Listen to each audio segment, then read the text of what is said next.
Hey everyone, happy Tuesday. Welcome back. I have been trying to get this episode out to you guys for a few days now, but we have a teething toddler in the house. I know that many of you are parents. I'm sure you remember that. My son is actually getting both of his canines in at the exact same time, which, according to our dentist, that is the worst of them all. The canines are the most painful. So, it has been quite a slog over here at the Parker household. Luckily, he's feeling better, and I have some really great and interesting and funny news for you guys today. Jason Kenney is back. He wants to save conservatism from MAGA politics. I'm sure you will all be very happy to hear from him. And also, Alberta Premier Danielle Smith sort of, kind of, not really, responded to a Fox News host who brought up the Alberta statehood movement. We're going to dive into all that and more. I'm Rachel. Welcome back to Rachel Parker.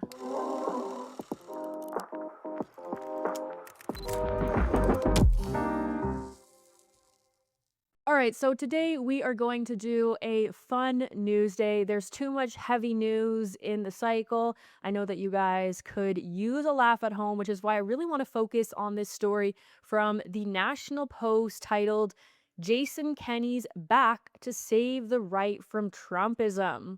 I don't remember asking to be saved, especially by Jason Kenney, but here we are. Let's take a look at what the National Post had to say in this report from last week. It begins here. Jason Kenney says he felt compelled to return to his mostly dormant X account this month after he got tired of seeing U.S. President Donald Trump denigrate both Canada and the bedrock conservative principles he spent most of his adult life defending.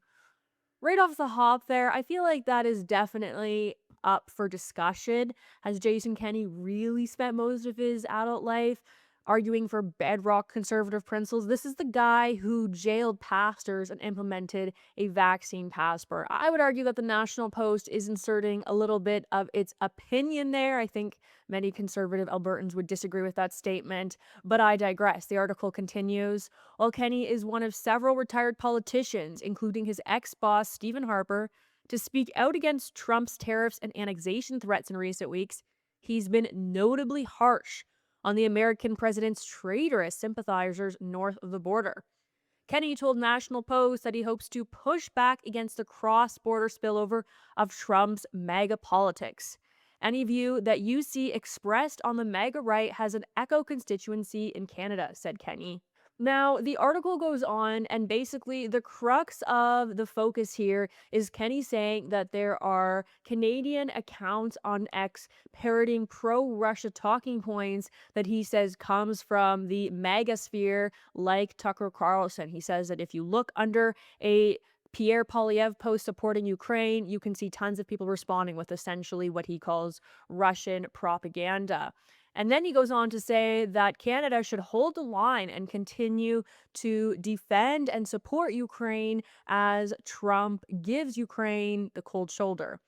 Now, the interesting thing about this is, as I said, this article came out last week. Well, over the weekend, we learned that Trump is making strides in his peace talks between Ukraine and Russia. He is a special envoy in Ukraine right now. It's also been reported that Donald Trump will be speaking with Vladimir Putin as he hopes to reach out a ceasefire deal between the two countries.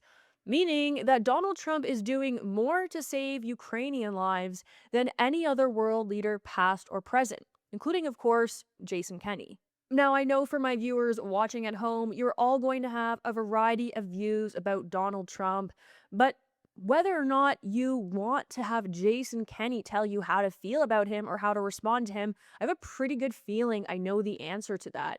If the litmus test for defending conservative political philosophy, which believes in tradition and it believes in limited government, then Jason Kenney has failed on that measure at absolutely every turn. He had his opportunity to prove himself a worthy conservative thinker, and he failed during the COVID-19 pandemic when he decided to lock Albertans down and to jail pastors and, as I said, implement a vaccine passport in this province.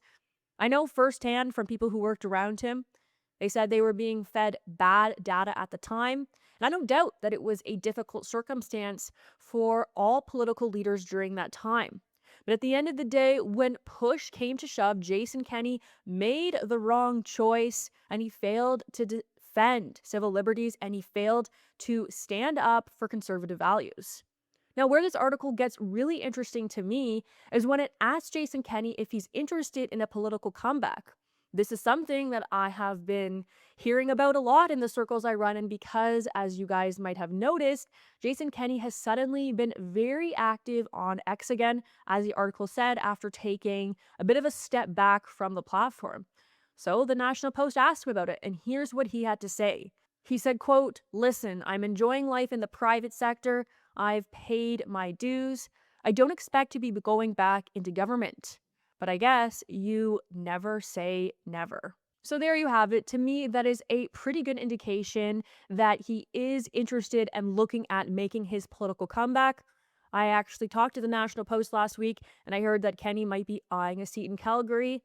Other people I talked to say he's thinking that Conservative leader Pierre Poilievre will fail to form government in the next federal election, and that maybe he would be looking to run for to be the Conservative leader of the federal party. I can't say I know. This is just speculation. I'm just telling you what I have been hearing from people who run in these circles. What I can say is that there probably isn't a place for Kenney in Alberta Conservative politics, federally or provincially. I know a lot of organizers who would be eager to spend their resources to make sure that Kenney doesn't have a place in politics in Alberta again. And if you're wondering why this is still such a hotbed issue, maybe you just need a quick reminder of what it looked like in Alberta during the COVID-19 pandemic. These images should be enough to jog your memory. Ouch! Ouch! Out of this property. Immediately until you come back with the warrant. Out. Go.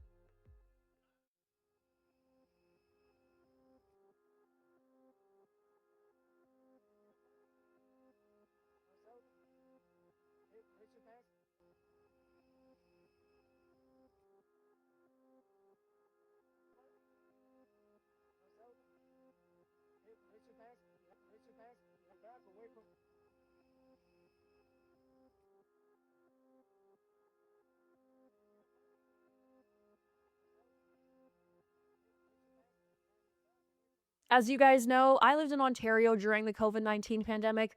Doug Ford locked us down repeatedly, but I still remember being stunned seeing these images come out of Alberta because I, along with the rest of the country, had an opinion that Alberta was a very conservative province. And in a lot of ways, it seemed like your response to COVID was much more severe than other provinces in Canada, especially when these horrifying images came out. That first video there of Art Pulowski chasing the RCMP, chasing the AHS out of his church, and then later being arrested. And then, of course, of protesters tearing down gates that were erected around Grace Life Church in Edmonton. As you know, Pastor James Coates of that church did spend some time in jail, and the attendees of that church were actually barred from going to church because they refused to stop practicing their right to religious freedom during the COVID-19 pandemic, to the point that the pastor was eventually jailed for continuing to preach. In many ways, Christianity is the oldest tradition in this country, and Jason Kenney again failed to uphold that tradition when he was premier. And by the way, another noteworthy bit of information here is that Jason Kenney never actually apologized for any of this. He never actually admitted any wrongdoing. He remained prideful and arrogant to the bitter end. So, if Jason Kenney wants to make a comeback in politics, there's probably other provinces where he would be a better fit. But in Alberta, I think the door is closed for Jason Kenney.